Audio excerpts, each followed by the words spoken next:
हर किसी की जिंदगी में एक ऐसा मोड़ आता है जब लगता है कि हम अपने लक्ष्य को प्राप्त नहीं कर पाएंगे। हम हर कोशिश के बावजूद सफलता के पास नहीं पहुंच पाते और फिर धीरे धीरे हमारी उम्मीदें टूटने लगती हैं। लेकिन असल सफलता तब मिलती है जब हम हार मानने के बजाय अपने अंदर की क्षमता को पहचानते हैं और उसे प्रकट करने के लिए संघर्ष करते हैं। यही संदेश हमें पीक परफॉर्मेंस किताब में मिलता है, जो बताती है कि एक आदर्श प्रदर्शन के लिए हमें अपने मानसिक और शारीरिक सामर्थ्य का सही तरीके से उपयोग करना आना चाहिए। इस किताब का प्रभावी संदेश है कि सफलता केवल कठिन काम में नहीं है, बल्कि काम के बीच संतुलन बनाने में है। यह किताब बताती है कि परफॉर्मेंस में सुधार के लिए केवल काम नहीं करना, बल्कि काम के बीच विश्राम और रिकवरी का भी महत्व है। आइए एक ऐसी कहानी जानते हैं जो इस सिद्धांत को स्पष्ट रूप से दिखाती है। अर्जुन एक छोटे से गांव का निवासी था। उसने बचपन से ही क्रिकेट खेलना शुरू किया था और उसकी ख्वाहिश थी कि वह एक दिन भारतीय क्रिकेट टीम का हिस्सा बने। उसकी दिन प्रतिदिन की जिंदगी क्रिकेट के इर्द गिर्द घूमती थी और उसकी आंखों में बस एक ही सपना था, देश के सबसे बड़े मंच पर अपनी पहचान बनाना। लेकिन अर्जुन का रास्ता इतना आसान नहीं था। अर्जुन को अपने गांव से बाहर जाकर बड़े शहरों में क्रिकेट की ट्रेनिंग लेने की आवश्यकता थी। छोटे गांव से निकलकर शहरों में जाना और वहां की प्रतिस्पर्धा से जूझना अर्जुन के लिए आसान नहीं था। वह जानता था कि उसे कड़ी मेहनत और समर्पण से ही सफलता मिलेगी। पहले दिन से ही उसने यह तय किया था कि वह अपनी सारी मेहनत और ऊर्जा क्रिकेट को समर्पित करेगा। अर्जुन का दिन सुबह से शुरू होता था और देर रात तक चलता था। वह अपने शरीर को जितना थका सकता था उतना थकाता था। उसकी दिनचर्या में घंटों बल्लेबाजी की प्रैक्टिस, दौड़ना और फिटनेस पर ध्यान देना शामिल था। हालांकि धीरे धीरे अर्जुन ने महसूस किया कि वह पहले जैसा तेज और प्रभावी नहीं रहा। उसका शरीर थक चुका था और मानसिक स्थिति भी बिगड़ने लगी थी। उसे लगता था कि वह लगातार गलतियां कर रहा है और कभी भी उस स्तर तक नहीं पहुंच सकेगा जहां वह खुद को देखता था। अर्जुन की स्थिति हर गुजरते दिन के साथ खराब होती जा रही थी।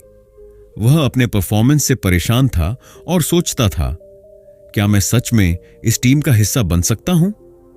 उसकी मानसिक स्थिति बिगड़ने लगी थी और वह खुद को अपराधी मानने लगा था। वह अपनी गलतियों को लेकर निराश था और खुद को दोषी ठहराता रहता था। ऐसे में वह समझ नहीं पा रहा था कि उसे आगे कैसे बढ़ना चाहिए। अर्जुन की स्थिति को देखकर उसके कोच ने उसे पीक परफॉर्मेंस किताब के बारे में बताया। कोच ने अर्जुन को यह समझाया कि सफलता केवल कठिन परिश्रम में नहीं है, बल्कि इसमें मानसिक मजबूती और सही रिकवरी भी शामिल होती है। कोच ने कहा, अर्जुन, तुम्हें अपनी मेहनत से ज्यादा एक चीज की आवश्यकता है, सही मानसिक स्थिति। तुम्हें काम और आराम के बीच संतुलन बनाना होगा। अर्जुन को समझ में आया कि अगर वह बिना आराम किए लगातार काम करता रहा तो उसकी कार्य क्षमता घट जाएगी। यह सिर्फ शारीरिक थकान से नहीं, बल्कि मानसिक थकान से भी संबंधित था। कोच ने उसे बताया कि सफलता का राज सिर्फ कठिन मेहनत में नहीं है। अगर हम लगातार बिना आराम के काम करते रहेंगे तो हमारा प्रदर्शन गिरने लगेगा। शरीर और मस्तिष्क को भी ऊर्जा प्राप्त करने के लिए समय चाहिए। इसीलिए कोच ने अर्जुन को सिखाया कि कड़ी मेहनत के बाद सही रिकवरी की आवश्यकता है। अर्जुन ने कोच की सलाह को गंभीरता से लिया और अपनी दिनचर्या में बदलाव करना शुरू किया। उसने पहले की तरह घंटों प्रैक्टिस की, लेकिन अब वह अपने मानसिक और शारीरिक स्वास्थ्य का भी ध्यान रखने लगा।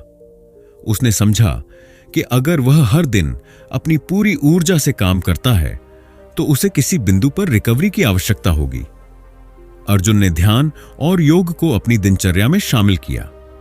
अब वह अपनी प्रैक्टिस के दौरान मानसिक रूप से शांत रहने की कोशिश करता था। हर प्रयास के बाद वह खुद को कुछ समय के लिए आराम करने देता था ताकि उसकी ऊर्जा फिर से वापस लौट सके। अर्जुन ने महसूस किया कि मानसिक संतुलन और शारीरिक रिकवरी के कारण वह पहले से ज्यादा प्रभावी हो गया था। अब वह अपने काम के प्रति समर्पित था, लेकिन उसकी मानसिक स्थिति में भी सुधार था। वह अपने प्रदर्शन के बारे में अधिक सकारात्मक सोचने लगा और अपनी गलतियों से सीखने लगा। वह अब खुद को दोषी नहीं मानता था, बल्कि अपनी गलतियों से सीखकर उन्हें सुधारने की कोशिश करता था। अर्जुन ने यह भी महसूस किया कि सफलता केवल मानसिक और शारीरिक संतुलन में है। वह अब सिर्फ शारीरिक ताकत पर ध्यान नहीं देता था, बल्कि मानसिक मजबूती और सही रिकवरी पर भी ध्यान देता था। उसने किताब के सिद्धांतों को अपनी जीवन शैली में अपनाया और हर दिन अपने प्रदर्शन को बेहतर बनाने के लिए काम किया। 1 साल बाद अर्जुन को भारतीय क्रिकेट टीम में खेलने का मौका मिला। यह उसका सपना था और उसे यह सफलता सिर्फ अपनी मेहनत से नहीं, बल्कि काम और आराम के बीच के संतुलन से मिली थी। अर्जुन की यात्रा हमें यह सिखाती है कि हर व्यक्ति के अंदर एक अद्वितीय क्षमता होती है। यदि हम अपने शारीरिक और मानसिक संतुलन को सही दिशा में सुधारें, तो हम किसी भी लक्ष्य को प्राप्त कर सकते हैं। पीक परफॉर्मेंस का सिद्धांत यही है कि कठिन मेहनत और मानसिक संतुलन का सही मिश्रण ही सफलता की कुंजी है। इस कहानी से हम यह समझ सकते हैं कि जीवन में सफलता सिर्फ उस व्यक्ति को मिलती है जो अपने मानसिक और शारीरिक स्वास्थ्य को ठीक से समझता है और दोनों को संतुलित रखता है। केवल कड़ी मेहनत ही नहीं, बल्कि मानसिक तैयारी और सही रिकवरी भी उतनी ही महत्वपूर्ण होती है। अर्जुन की तरह हमें भी अपने भीतर की क्षमता को पहचानना और उसे सही दिशा में उपयोग करना आना चाहिए। पीक परफॉर्मेंस एक इंस्पिरेशनल बुक है जो बताती है कि कैसे हम अपने जीवन के हर क्षेत्र में सबसे ऊंची प्रदर्शन कर सकते हैं। यह न केवल एथलीट्स के लिए है, बल्कि छात्रों, प्रोफेशनल्स, आर्टिस्ट्स और उन सभी के लिए है जो अपनी क्षमताओं का अधिकतम उपयोग करना चाहते हैं। इसमें वैज्ञानिक अनुसंधान और व्यावहारिक तकनीकों को सरल भाषा में समझाया गया है। किताब को आसानी से समझने के लिए हमने इस समरी को 8 अध्यायों में विभाजित किया है। तो चलिए शुरू करते हैं। 1. सफलता का पहला नियम, तनाव और रिकवरी का सही संतुलन। हमारे जीवन में सफलता पाने के लिए यह जरूरी है कि हम स्ट्रेस और रिकवरी के बीच सही संतुलन बनाएं। यह नियम न केवल आपके पर्सनल डेवलपमेंट में मदद करता है, बल्कि आपके फिजिकल और मेंटल परफॉर्मेंस को भी अगले स्तर पर ले जाने में सहायक होता है। तनाव हमारे जीवन का वह हिस्सा है जो हमें आगे बढ़ने की प्रेरणा देता है। जब आप किसी चुनौतीपूर्ण कार्य को अपनाते हैं, तो आपका शरीर और दिमाग उस कार्य को पूरा करने के लिए अपनी पूरी क्षमता झोंक देते हैं। इस प्रक्रिया में आपका मानसिक और शारीरिक विकास होता है। उदाहरण के लिए, जैसे जैसे आप जिम में वेट उठाते हैं, आपके मसल्स टूटते हैं, लेकिन अगली बार वे और मजबूत होकर विकसित होते हैं। इसी प्रकार मानसिक तनाव भी आपकी समस्या सुलझाने और निर्णय लेने की क्षमताओं को निखारता है। हालांकि लगातार तनाव में रहना शरीर और दिमाग के लिए नुकसानदेह हो सकता है। रिकवरी के बिना आपका शरीर और दिमाग थकान महसूस करने लगता है। इसीलिए तनाव के बाद रिकवरी का चरण उतना ही जरूरी है जितना कि तनाव। रिकवरी से आप दोबारा ऊर्जा और आत्मविश्वास से भर जाते हैं। यह आपके शरीर को फिर से मजबूत बनने का समय देता है और आपके दिमाग को शांत रखता है। कैसे तनाव और रिकवरी का सही संतुलन बनाएं? लंबे समय तक लगातार काम करने से बचें। हर 1 से 2 घंटे में छोटे ब्रेक लें। इन ब्रेक्स में टहलें, थोड़ा पानी पिएं या हल्की स्ट्रेचिंग करें। यह आपके दिमाग को तरोताजा करता है और आपकी उत्पादकता बढ़ाता है। नींद तनाव और रिकवरी के बीच संतुलन बनाने में सबसे अहम भूमिका निभाती है। रोजाना 7 से 8 घंटे की गहरी नींद लें। यह आपकी याददाश्त और एकाग्रता को बढ़ाती है। ध्यान आपकी मानसिक शांति को बढ़ाता है और तनाव को कम करता है। सुबह या रात में केवल 10 से 15 मिनट ध्यान करें। गहरी सांसें लें और अपने विचारों पर ध्यान केंद्रित करें। नियमित व्यायाम न केवल आपके शरीर को फिट रखता है, बल्कि तनाव को कम करने में भी मदद करता है। योग और स्ट्रेचिंग विशेष रूप से आपकी मांसपेशियों को रिलैक्स करने में सहायक होते हैं। संतुलित आहार लेना बहुत जरूरी है। अपने भोजन में प्रोटीन, विटामिन और खनिजों का सही मिश्रण रखें। जंक फूड से बचें, क्योंकि यह आपके तनाव स्तर को बढ़ा सकता है। दिन में कुछ समय के लिए फोन और अन्य डिजिटल डिवाइस से दूरी बनाएं। यह आपकी मानसिक ऊर्जा को रिचार्ज करता है और आपको रिलैक्स करने का समय देता है। अपने दिनचर्या में किताब पढ़ना, प्रकृति में समय बिताना या अपना पसंदीदा शौक अपनाना शामिल करें। ये गतिविधियां आपके दिमाग को राहत देती हैं और आपके तनाव को कम करती हैं।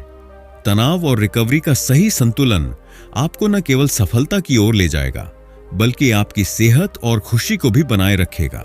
याद रखें, सफलता का मतलब केवल मेहनत करना नहीं है, बल्कि सही समय पर अपने दिमाग और शरीर को आराम देना भी है। अगर आप इस नियम को अपने जीवन में लागू करते हैं, तो आप पाएंगे कि न केवल आपका प्रदर्शन बेहतर हो रहा है, बल्कि आप अधिक संतुष्टि और आनंद का अनुभव कर रहे हैं। तो आज से ही तनाव और रिकवरी के इस संतुलन को अपनाएं और सफलता के नए आयाम छुएं। 2. ग्रोथ माइंडसेट अपनाएं। यदि आप अपने जीवन में उच्चतम प्रदर्शन और सफलता प्राप्त करना चाहते हैं, तो आपको ग्रोथ माइंडसेट अपनाना होगा। यह मानसिकता आपकी सोच को विकसित करने और सीमाओं से परे जाने की प्रेरणा देती है। यह सिद्धांत हमें सिखाता है कि हमारी प्रतिभा और क्षमताएं जन्मजात नहीं हैं। इन्हें मेहनत, अभ्यास और लगातार सीखने से बेहतर किया जा सकता है। ग्रोथ माइंडसेट क्या है? ग्रोथ माइंडसेट एक ऐसी सोच है जो मानती है कि आपका मस्तिष्क और आपकी क्षमताएं लचीली हैं और समय के साथ सुधार की जा सकती हैं। जब आप यह मानते हैं कि आप हर दिन बेहतर हो सकते हैं, तो आप चुनौतियों को अवसर के रूप में देखते हैं। उदाहरण के लिए, अगर आप किसी नई भाषा को सीखने का प्रयास कर रहे हैं और शुरुआती दिनों में कठिनाई महसूस करते हैं, तो आप इसे असफलता नहीं मानते, बल्कि आप समझते हैं कि अभ्यास से यह आसान हो जाएगा। इसके विपरीत, फिक्स्ड माइंडसेट में व्यक्ति यह मानता है कि उसकी क्षमताएं सीमित हैं और वह किसी भी नई चीज को नहीं सीख सकता। यह सोच आपको असफलताओं से डराती है और आप अपने कंफर्ट जोन से बाहर निकलने का साहस नहीं कर पाते। उदाहरण के तौर पर, अगर किसी व्यक्ति का मानना है कि वह गणित में अच्छा नहीं है और कभी अच्छा नहीं बन सकता, तो वह कभी उस क्षेत्र में प्रयास ही नहीं करेगा। कैसे अपनाएं ग्रोथ माइंडसेट? असफलताओं को सीखने का अवसर समझें। असफलताएं हमें सिखाने का सबसे बड़ा जरिया है। जब आप किसी कार्य में असफल होते हैं, तो उसे अंत न मानें। उसकी गहराई में जाएं और समझें कि आपको कहां सुधार करना है। उदाहरण, थॉमस एडिसन ने बल्ब का आविष्कार करते समय 1000 बार असफलता का सामना किया। उन्होंने इसे सीखने की प्रक्रिया माना और हर असफल प्रयास को एक कदम आगे बढ़ने का जरिया समझा। हर दिन कुछ नया सीखने की कोशिश करें। यह नई भाषा सीखना हो सकता है, किसी नए कौशल पर काम करना हो सकता है, या किसी किताब को पढ़कर अपनी सोच का विस्तार करना हो सकता है। उदाहरण, बास्केटबॉल खिलाड़ी माइकल जॉर्डन ने अपने कमजोरियों पर काम किया और नई तकनीकों को अपनाकर खुद को महान खिलाड़ी बनाया। अपने कंफर्ट जोन से बाहर निकलें। अपने आप से ऐसे लक्ष्य निर्धारित करें जो आपको कठिन लगते हैं। यह आपको अपनी सीमाओं को पार करने और बेहतर बनने में मदद करेगा। उदाहरण, अगर आप रोज 1 किलोमीटर दौड़ते हैं, तो इसे 2 किलोमीटर करने का प्रयास करें। ये छोटे छोटे कदम आपको बड़ी उपलब्धियों तक ले जाएंगे। आलोचनाओं को सकारात्मक रूप से लें और उन्हें सुधार का जरिया बनाएं। जब लोग आपकी कमियों की ओर इशारा करें, तो उन्हें एक अवसर के रूप में देखें। ग्रोथ माइंडसेट को बनाए रखने के लिए निरंतरता जरूरी है।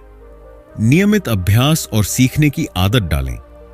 जब आप ग्रोथ माइंडसेट अपनाते हैं, तो आप अपने जीवन को नई ऊंचाइयों पर ले जा सकते हैं। यह मानसिकता आपको मुश्किल परिस्थितियों में भी धैर्य बनाए रखने और हर चुनौती का सामना करने का आत्मविश्वास देती है। ग्रोथ माइंडसेट आपको न केवल व्यक्तिगत विकास में मदद करता है, बल्कि आपको एक खुशहाल और संतोषजनक जीवन जीने का रास्ता भी दिखाता है। असफलताओं से डरे बिना, खुद को चुनौती देते हुए और लगातार नई चीजें सीखते हुए आप अपनी जिंदगी को बेहतरीन बना सकते हैं। तो आज से ही ग्रोथ माइंडसेट अपनाएं और सफलता की ओर कदम बढ़ाएं। 3. फोकस और प्रोडक्टिविटी बढ़ाने की तकनीक। आज के समय में जब हम हर तरफ से ध्यान भटकाने वाली चीजों से घिरे हैं, फोकस और प्रोडक्टिविटी बनाए रखना एक चुनौती बन गया है। लेकिन अगर आप उच्च प्रदर्शन और सफलता हासिल करना चाहते हैं, तो गहराई से काम करने, डीप वर्क की आदत विकसित करना जरूरी है। यह तकनीक न केवल आपके कार्यों को बेहतर बनाती है, बल्कि आपके समय का सही उपयोग भी सुनिश्चित करती है। गहरी सोच और फोकस के साथ काम करने का मतलब है किसी एक काम पर पूरी तरह ध्यान केंद्रित करना और उसे बिना किसी रुकावट के करना। यह आपकी प्रोडक्टिविटी को कई गुना बढ़ा सकता है। उदाहरण के लिए, अगर आप किसी रिपोर्ट को तैयार करने में हर 5 मिनट में फोन चेक करते हैं, तो आपका ध्यान बार बार भटकता है और काम पूरा करने में अधिक समय लगता है। लेकिन अगर आप उस रिपोर्ट पर गहराई से काम करते हैं, तो न केवल आपका समय बचेगा, बल्कि काम की गुणवत्ता भी बेहतर होगी। आज के डिजिटल युग में सबसे बड़ा ध्यान भटकाने वाला कारक हमारा फोन और सोशल मीडिया है। हर बार नोटिफिकेशन देखने की आदत आपकी प्रोडक्टिविटी को नकारात्मक रूप से प्रभावित करती है। डिजिटल डिटॉक्स का मतलब है अपने दिन के कुछ समय को फोन और सोशल मीडिया से दूर रहना। यह आपको गहराई से सोचने और काम करने का अवसर देता है। फोकस और प्रोडक्टिविटी बढ़ाने के तरीके। पोमोडोरो तकनीक का इस्तेमाल करें। यह तकनीक आपको छोटे छोटे समय अंतराल में काम करने और ब्रेक लेने की सलाह देती है। 25 मिनट तक पूरी तरह से फोकस होकर काम करें, 5 मिनट का ब्रेक लें। 4 ऐसे सेशंस के बाद 15 से 20 मिनट का लंबा ब्रेक लें। यह तकनीक न केवल आपको फोकस बनाए रखने में मदद करती है, बल्कि मानसिक थकान को भी कम करती है। दिन की शुरुआत में अपनी प्राथमिकताएं तय करें और सबसे महत्वपूर्ण कार्यों को पहले पूरा करें। सुबह का समय आपका दिमाग सबसे अधिक सक्रिय होता है, इसलिए इसे महत्वपूर्ण कार्यों के लिए उपयोग करें। काम करते समय अपने फोन को साइलेंट मोड पर रखें या उसे कमरे से बाहर रखें। सोशल मीडिया के उपयोग के लिए एक निर्धारित समय तय करें। ऐसा वातावरण बनाएं जहां आपको काम करने में बाधा न हो। एक साफ और शांत जगह चुनें जहां आपका ध्यान आसानी से न भटके। हर दिन कुछ समय केवल गहरी सोच और प्लानिंग के लिए निकालें। इससे न केवल आपका काम बेहतर होगा, बल्कि आप अपनी जिंदगी के लिए बेहतर निर्णय भी ले पाएंगे। 2 मिनट का नियम अपनाएं। यदि कोई कार्य 2 मिनट या उससे कम समय में पूरा किया जा सकता है, तो उसे तुरंत करें। इससे छोटे छोटे काम टलने की बजाय समय पर पूरे हो जाएंगे। ध्यान आपकी एकाग्रता और मानसिक शांति को बढ़ाता है। रोजाना 10 से 15 मिनट ध्यान करने से आपका दिमाग शांत रहेगा और आप लंबे समय तक फोकस कर पाएंगे। गहराई से काम करने और ध्यान भटकाने वाली चीजों से बचने की आदत डालकर आप अपने कार्यों को न केवल जल्दी पूरा कर सकते हैं, बल्कि उनकी गुणवत्ता को भी बेहतर बना सकते हैं। हाई परफॉर्मेंस के लिए यह जरूरी है कि आप अपने समय का सही उपयोग करें और फोकस बनाए रखें। गहराई से काम करना, डिजिटल डिटॉक्स करना और सही तकनीकों को अपनाना आपकी प्रोडक्टिविटी को नई ऊंचाइयों तक ले जा सकता है। तो आज से ही इन तकनीकों को अपनाएं और अपने फोकस और प्रोडक्टिविटी को बढ़ाएं। 4. आदतों का निर्माण करें। किसी भी व्यक्ति की सफलता का मुख्य कारण उसकी आदतें होती हैं। यदि आप उच्चतम प्रदर्शन की दिशा में काम करना चाहते हैं, तो आदतों का निर्माण करना बेहद महत्वपूर्ण है। हाईएस्ट परफॉर्मेंस छोटे छोटे बदलावों और आदतों से आता है।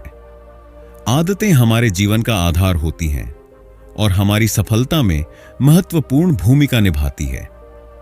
अच्छी आदतें न केवल आपके दैनिक जीवन को व्यवस्थित करती हैं, बल्कि वे आपको अपने बड़े लक्ष्यों तक पहुंचने में भी मदद करती हैं।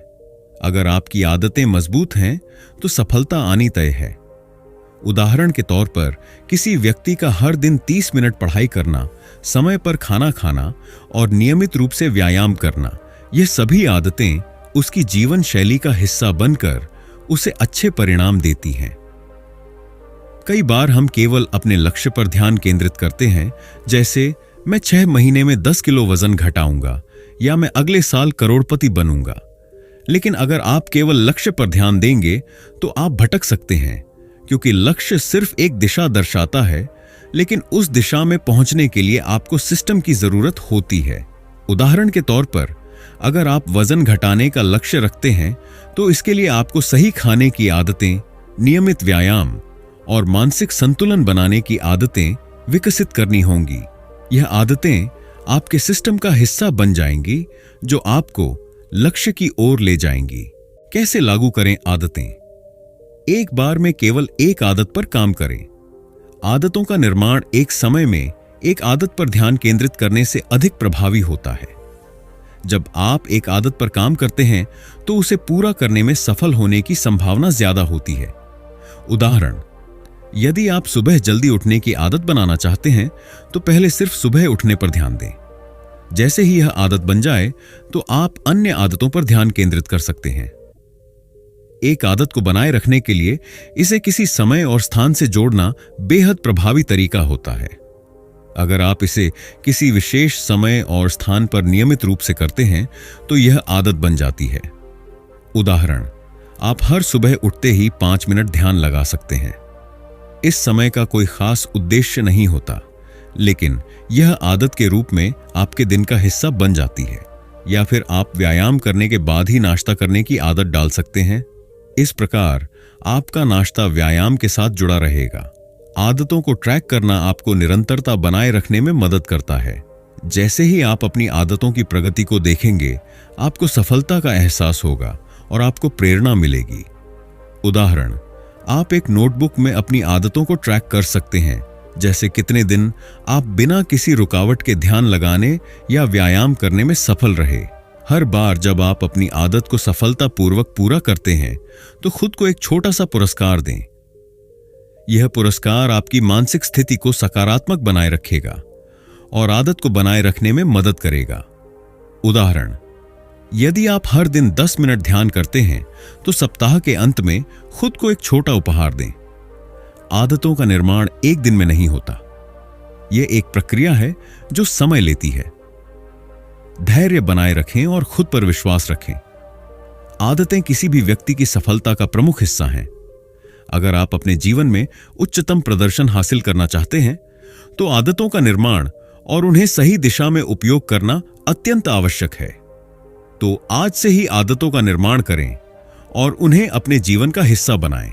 छोटी छोटी आदतें आपको बड़ी सफलता की ओर ले जाएंगी। 5. तनाव से बचने के तरीके। आज के तेज तर्रार जीवन में तनाव एक आम समस्या बन गई है। हर व्यक्ति किसी न किसी रूप में तनाव का सामना करता है और यह हमारे मानसिक और शारीरिक स्वास्थ्य पर बुरा असर डाल सकता है। जब हम तनाव में होते हैं तो हमारा प्रदर्शन कम हो सकता है और हम अपने लक्ष्यों को प्राप्त करने में असमर्थ हो सकते हैं। इसीलिए तनाव से बचने और उसे नियंत्रित करने के तरीके जानना बहुत जरूरी है। तनाव का सामना कैसे करें? रिलैक्सेशन टेक्निक्स का अभ्यास करें। तनाव को नियंत्रित करने के लिए सबसे प्रभावी तरीके में से एक है रिलैक्सेशन तकनीकें। जब आप गहरी सांसें लेते हैं या शारीरिक रूप से आराम करने की कोशिश करते हैं तो आपका दिमाग शांत होता है और तनाव कम होता है। उदाहरण, गहरी सांस लेना। गहरी सांस लें और धीरे धीरे छोड़ें। यह तकनीक आपके मस्तिष्क को शांत करने में मदद करती है। Progressive muscle relaxation. इसमें आप एक एक करके अपने शरीर की मांसपेशियों को कसते हैं और फिर छोड़ते हैं। इससे मांसपेशियों का तनाव कम होता है और मानसिक शांति मिलती है। योग और ध्यान मेडिटेशन तनाव को कम करने के सबसे प्रभावी और प्राकृतिक तरीकों में से हैं। योग से न केवल शारीरिक स्वास्थ्य में सुधार होता है, बल्कि यह मानसिक शांति और संतुलन भी प्रदान करता है। ध्यान से आपको अपने विचारों पर नियंत्रण पाने और मानसिक स्पष्टता प्राप्त करने में मदद मिलती है। जब आप पूरी तरह से किसी काम में डूब जाते हैं और समय का ध्यान नहीं रखते, तो यह स्थिति फ्लो स्टेट कहलाती है। इस अवस्था में आपका प्रदर्शन उच्चतम स्तर पर होता है। जब आप किसी कार्य में पूरी तरह से संलग्न होते हैं, तो तनाव और चिंता का स्तर कम हो जाता है और आप अपने कार्य पर पूरी तरह ध्यान केंद्रित कर पाते हैं। फ्लो स्टेट में रहने से न केवल तनाव कम होता है, बल्कि यह आपके प्रदर्शन को भी बढ़ाता है। तनाव से बचने के तरीके को कैसे लागू करें? यह बहुत जरूरी है कि आप उन कार्यों को प्राथमिकता दें जो आपको खुशी और संतोष देते हैं। जब आप अपने दिनचर्या में कुछ ऐसा करते हैं जो आपको पसंद हो, तो यह तनाव को कम करने में मदद करता है। उदाहरण, यदि आपको संगीत सुनना पसंद है, तो अपने दिन के कुछ मिनट संगीत सुनने में बिताएं। इससे आपको मानसिक शांति मिलेगी और आप तनाव से बच पाएंगे। जब किसी बड़े कार्य या लक्ष्य का सामना करते हैं तो यह तनाव उत्पन्न कर सकता है। इस स्थिति से बचने के लिए अपने कार्यों को छोटे हिस्सों में बांटें। उदाहरण, यदि आपको एक बड़ी रिपोर्ट तैयार करनी है तो पहले केवल उसका रूपरेखा तैयार करें, फिर प्रत्येक सेक्शन पर काम करें। छोटे हिस्सों में काम करने से कार्य कम कठिन लगता है और आप इसे बेहतर तरीके से कर सकते हैं। समय का सही मैनेजमेंट भी तनाव से बचने का एक महत्वपूर्ण तरीका है। यदि आप समय पर अपने कामों को पूरा करते हैं और समय सीमा के अंदर कार्य पूरा करने के दबाव से बचते हैं तो यह तनाव को कम करने में मदद करता है। उदाहरण, एक दिन की शुरुआत में अपने कार्यों की सूची बनाएं और उन कार्यों को प्राथमिकता दें जिन्हें पहले पूरा करना है। लगातार काम करने से मानसिक और शारीरिक थकावट होती है जो तनाव का कारण बन सकती है। इसलिए समय समय पर छोटे ब्रेक लें। यह आपके दिमाग को ताजगी प्रदान करता है और आप अधिक उत्पादक बन सकते हैं। उदाहरण, जब आप 25 से 30 मिनट तक काम कर लें तो 5 मिनट का छोटा ब्रेक लें। इस दौरान आप थोड़ी देर चल सकते हैं, गहरी सांस ले सकते हैं या सिर्फ आराम कर सकते हैं। तनाव को कम करने के लिए एक स्वस्थ जीवन शैली अपनाना बेहद महत्वपूर्ण है। सही खानपान, नियमित व्यायाम और पर्याप्त नींद से आपका शरीर और मस्तिष्क स्वस्थ रहते हैं, जो तनाव को कम करने में मदद करता है। उदाहरण, प्रतिदिन हल्का व्यायाम जैसे योग या दौड़ना आपके तनाव स्तर को कम कर सकता है। तनाव से बचने के लिए हमें सही तकनीकों और आदतों को अपनाना जरूरी है। रिलैक्सेशन टेक्निक्स, योग, ध्यान और फ्लो स्टेट जैसे तरीकों से हम अपने मानसिक और शारीरिक स्वास्थ्य को बेहतर बना सकते हैं और अपने प्रदर्शन को बढ़ा सकते हैं। इसीलिए तनाव से बचने के इन सरल तरीकों को अपनी दिनचर्या में शामिल करें और तनावपूर्ण स्थितियों से निपटने की अपनी क्षमता को बढ़ाएं। 6. इंस्पिरेशन को बनाए रखें। हाई परफॉर्मेंस और सक्सेस के लिए मोटिवेशन एक महत्वपूर्ण तत्व है। जब हम इंस्पायर्ड होते हैं तो हम अपने कार्यों में अधिक ऊर्जा, समर्पण और मेहनत डालते हैं, जिससे हम अपने लक्ष्यों को जल्दी और प्रभावी तरीके से प्राप्त कर सकते हैं। लेकिन प्रेरणा सिर्फ एक भावना नहीं है, यह एक प्रक्रिया है जिसे बनाए रखना पड़ता है। आंतरिक प्रेरणा, इंट्रिंसिक मोटिवेशन। आंतरिक प्रेरणा वह होती है जब आप किसी कार्य को केवल इसके अंदर की संतुष्टि के लिए करते हैं। यह प्रेरणा तब उत्पन्न होती है जब आप कुछ ऐसा करते हैं जो आपको खुशी और आनंद प्रदान करता है। जब आप अपने जुनून या रुचियों का पालन करते हैं तो यह आंतरिक प्रेरणा होती है। उदाहरण के लिए, किसी व्यक्ति को पेंटिंग करने में आनंद आता है तो वह केवल अपनी कला के कारण ही पेंटिंग करता है, न कि किसी बाहरी पुरस्कार या प्रशंसा के लिए। कैसे बनाए रखें? अपने कार्य में आनंद खोजें। ऐसी गतिविधियों को अपनाएं जो आपकी रुचियों के अनुरूप हों। हर दिन खुद से सवाल करें, मैं यह क्यों कर रहा हूं? इससे आपको अपने उद्देश्य की याद रहती है और प्रेरणा बनी रहती है। बाहरी प्रेरणा, एक्सट्रिंसिक मोटिवेशन। बाहरी प्रेरणा वह होती है जब आप किसी कार्य को बाहरी पुरस्कार, पैसे, प्रशंसा या किसी अन्य बाहरी कारण के लिए करते हैं। उदाहरण के लिए, कोई व्यक्ति अपनी नौकरी में प्रमोशन या बोनस पाने के लिए कड़ी मेहनत करता है। बाहरी प्रेरणा तत्काल परिणाम प्राप्त करने में सहायक हो सकती है, लेकिन यह लंबे समय तक स्थिर नहीं रहती। कैसे बनाए रखें? अपने लक्ष्यों को स्पष्ट और मापनीय बनाएं। बाहरी प्रेरणा को एक पुरस्कार की तरह देखें, लेकिन उसे अपने आंतरिक प्रेरणा से जोड़ने की कोशिश करें। अपनी सफलता का जश्न मनाएं, इससे आपको और अधिक प्रेरणा मिलेगी। प्रेरणा बनाए रखने के तरीके अपने क्यों को पहचानें। जब आप यह समझते हैं कि आप जो कर रहे हैं उसका उद्देश्य क्या है, तो यह आपको प्रेरित रखने में मदद करता है। अपने जीवन के उद्देश्य को पहचानना और उसे स्पष्ट रूप से जानना महत्वपूर्ण है। जब आपको अपने कार्य का उद्देश्य समझ आता है तो आप हर दिन अधिक प्रेरित महसूस करेंगे। कैसे करें? अपनी लंबी अवधि की योजनाओं को स्पष्ट करें। छोटे लक्ष्य तय करें जो बड़े उद्देश्य की ओर मार्गदर्शन करें। अपने उद्देश्यों को नियमित रूप से लिखें और उन्हें पढ़ें। ऐसे लोगों के साथ समय बिताएं जो आपको प्रेरित करें। लोग हमारे आसपास का वातावरण बहुत प्रभावित करते हैं।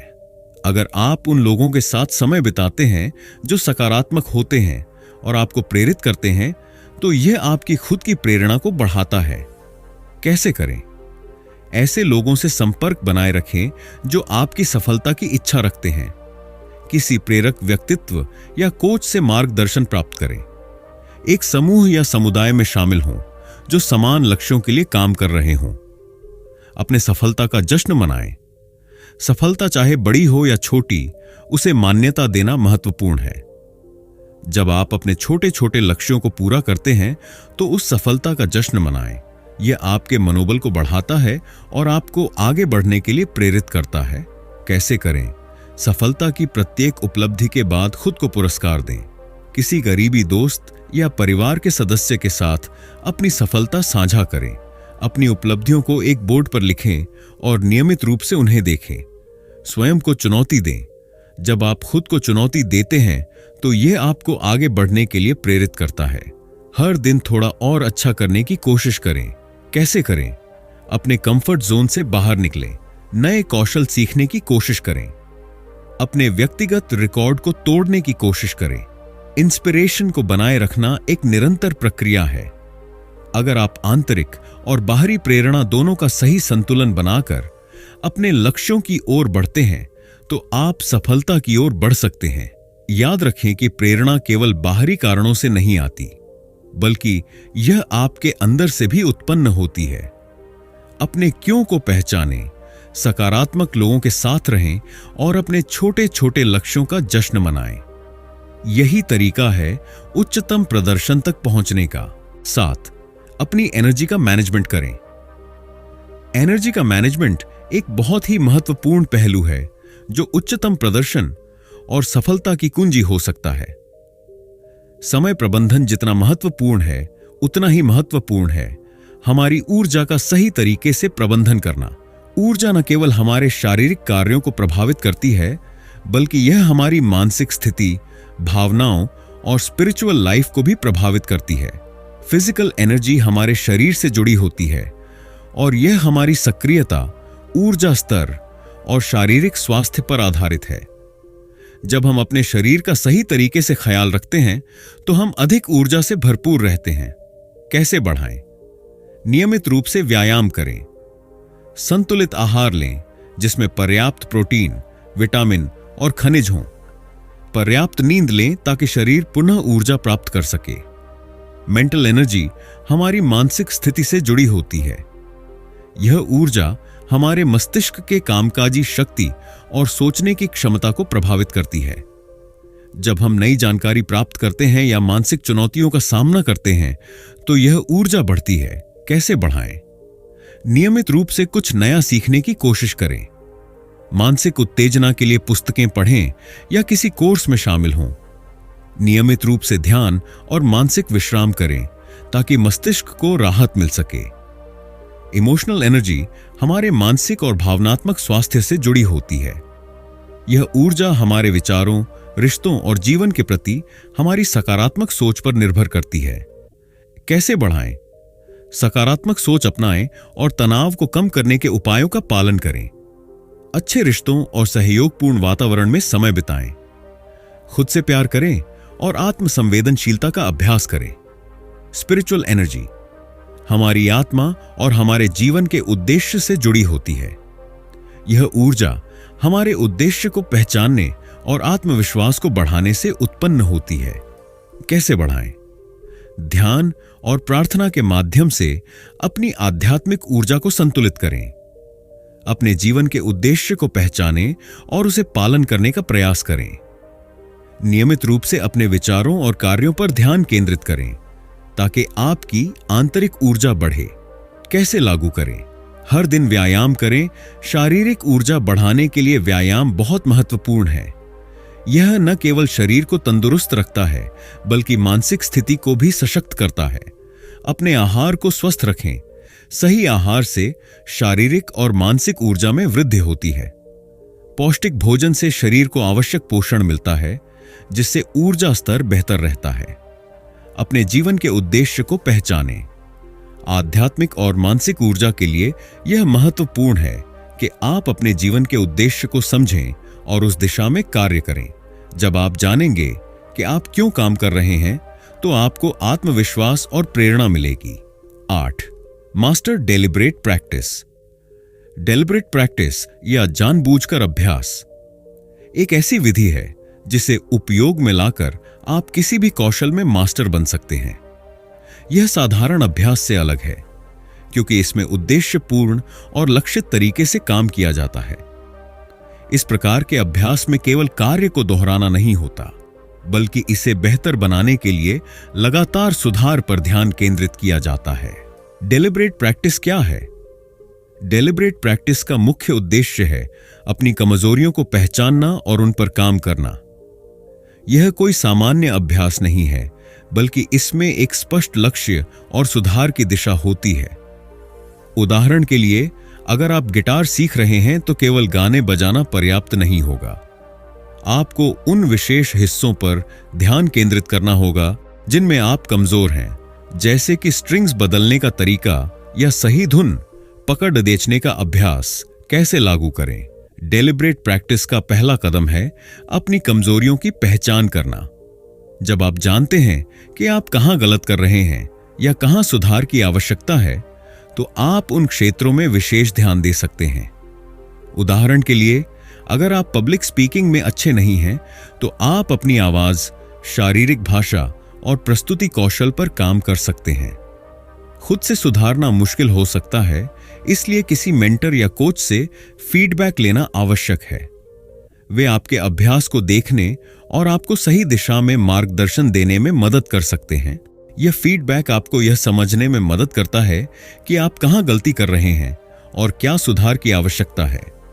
डेलिब्रेट प्रैक्टिस में सबसे महत्वपूर्ण पहलू है निरंतर सुधार।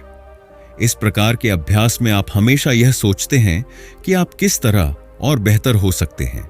इसका मतलब है कि कभी संतुष्ट नहीं होना और हमेशा सुधार की ओर अग्रसर होना।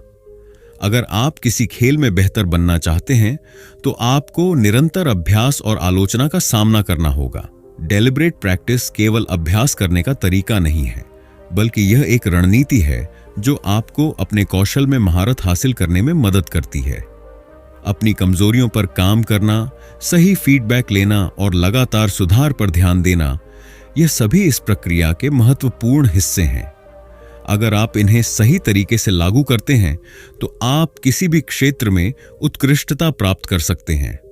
तो दोस्तों, पीक परफॉर्मेंस हमें यह सिखाता है कि असली सफलता और शिखर प्रदर्शन का मतलब केवल काम में सफलता नहीं है, बल्कि इसका मतलब है अपने शारीरिक और मानसिक स्वास्थ्य को संतुलित रखना। यह किताब हमें यह समझाती है कि सिर्फ लगातार मेहनत करने से हम लंबे समय तक अपनी उच्चतम क्षमता को बनाए नहीं रख सकते। इसके लिए हमें सही तरीके से काम करना होगा, अपनी सीमाओं को पहचानना होगा और आत्म देखभाल पर ध्यान देना होगा।